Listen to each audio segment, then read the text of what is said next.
अगर संत से संभाषण श्रद्धा पूर्वक कर ले तो उस दिन के भजन करने का 6वां हिस्सा उसको मिल जाता है। संभाषण, जैसे प्यार से हम श्रद्धा पूर्वक दैन्य भाव से किसी संत से संभाषण कर ले तो उस दिन जो संत का भजन हुआ है उसका 6वां हिस्सा उसको मिल जाता है। फिर कहें उनका चरणोदक उतारें, उनकी आरती करें, उनको बैठाल के भोजन पवावें और मृदु भाषण से उनकी स्तुति करें, तब तो क्या कहना है इसे। ये तो सीधे भगवत प्राप्ति का उपाय है, सीधे भगवत प्राप्ति का उपाय है। हरि को निज यस ते अधिक भक्तन यस पर प्यार। भगवान को अपने से अधिक अपने भक्तों की पूजा, अपने भक्तों का दुलार, अपने भक्तों का सम्मान प्रिय है। जो भगवान को रिझाना चाहता है वो भक्त को प्यार कर ले तो निश्चित भगवान उसके अधीन हो जाते हैं। भक्त आराधना से भगवान बहुत जल्दी प्रसन्न होते हैं। हमारे यहाँ भक्तमाल में वर्णन है कि भगवान है गर्भस्थ शिशु और संत है माँ। तो जैसे बच्चे को पुष्ट करना हो तो माँ को अच्छा अच्छा पवा दो तो बच्चे को अपने आप पोषण हो जाएगा। ऐसे गर्भस्थ शिशु की तरह भगवान है और उस गर्भस्थ शिशु की माँ स्वरूप संत है। अगर संतों को पवा दो तो उनके हृदय में विराजमान भगवान प्रसन्न हो जाते हैं। तो संतों की सेवा तो पर है कठिन, संत सेवा है कठिन। बड़े विलक्षण विलक्षण भाव के संत होते हैं। कोई कोई आचार्य कोटि के होते तो कोई कोई विलक्षण कोटि के भी संत होते। एक संत भगवान को एक भक्त खीर पवा रहे थे तो उनका 1 चम्मच और ले लो, मना कर दिया। उन्होंने 1 चम्मच डाल दिया और खींच के एक थप्पड़ मारा उनके। वो ऐसे गंभीर रहे। जब वो खा पी चुके तो साष्टांग दंडवत की, गांव के किनारे टिके थे, विचरण करने वाले थे। दूसरे दिन फिर गए और साष्टांग दंडवत की कहा महाराज जी घर पधारो। तो उनका कल तुम्हें एक थप्पड़ मारा था बुरा नहीं लगा? बोले महाराज जी ये तो आपका कृपा प्रसाद था। बोले तुम्हारी संत सेवा सफल हुई। तो इतनी क्षमता हो, नहीं तो फिर ये आ जाए ना हम 1 चम्मच खीर ही तो और ज्यादा डाला था, कोई जहर थोड़ी डाला था, तो थप्पड़ क्यों मार दिया। संत से गर्मी दिखा दे, लेकिन नहीं, दास स्वभाव से। अलग अलग संतों का स्वभाव होता है। अगर हम संत सेवा कर ले गए तो भगवान अधीन हो जाएंगे, पक्का समझो। श्री हरिपाल जी नाम के एक महाभागवत हुए हैं। उनके गुरुजी ने जब उन्होंने प्रश्न किया कि मुझे भगवान का साक्षात्कार गृहस्थी में रहते हुए कैसे हो जाएगा, तो उन्होंने कहा कि अगर भक्तों की सेवा बन जाए, संतों की रोज सेवा हो, तो एक दिन भगवान स्वयं मिलने आ जाएंगे। तो उन्होंने अपने गुरु वचनों का पालन किया, संत सेवा प्रारंभ कर दी। तो संतों को श्रद्धा और भाव चाहिए। तो अब जहाँ किसी संत की सेवा होती तो वो संतों से कहता यार कभी उधर जाना तो हरिपाल जी के यहाँ जरूर जाना, बहुत सुंदर संत सेवा करते हैं, बड़े सुंदर भगत हैं वो।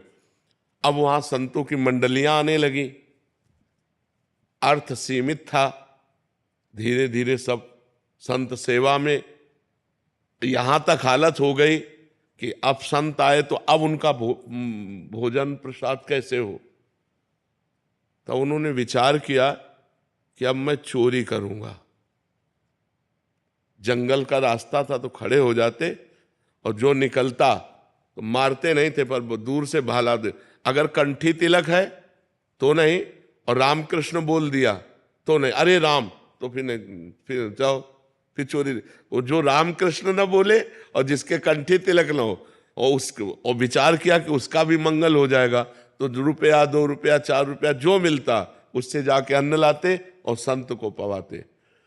अब ये धीरे धीरे प्रचार प्रसार हो गया कि अगर राम बोल दे, अगर गले में कंठी हो तो इधर चोरी नहीं होगी, नहीं तो चोर सब चुरा लेते हैं। तो अब वो जो निकले उस रास्ते से तो राम ही राम कहते निकले। अब चोरी वाला भी काम खत्म। अब संत वहां, तो एक दिन वो बहुत अंदर से विचार किए कि क्या करूं। गांव के बाहर बैठे, अब जो निकले वहां से राम राम राम, क्योंकि पता है इस गली में चोर लगते। तो अब वो बैठे विचार, अगर आज मुझे कुछ ना मिला, हमारे संत भगवान भूखे चले जाएंगे तो हमारा वर्षों का नियम टूट जाएगा। भगवान का चिंतन कर रहे थे। द्वारिकाधीश भगवान सजने लगे। ये हार, ये करधनी, ये बाजूबंद, सब स्वर्ण आभूषण, रुक्मिणी जी ने कहा प्रभु आज कहीं जा रहे हो क्या? बोले एक विचित्र भक्त है, उसके दर्शन देने जा रहे हैं। तो कहा प्रभु हम भी चलेंगे आपको? बोले जरूर चलो, पर पूरा श्रृंगार कर लो। रुक्मिणी जी ने भी पूरा श्रृंगार के, भक्तमाल जी में चरित्र है, पूरा श्रृंगार किया रुक्मिणी जी ने भी।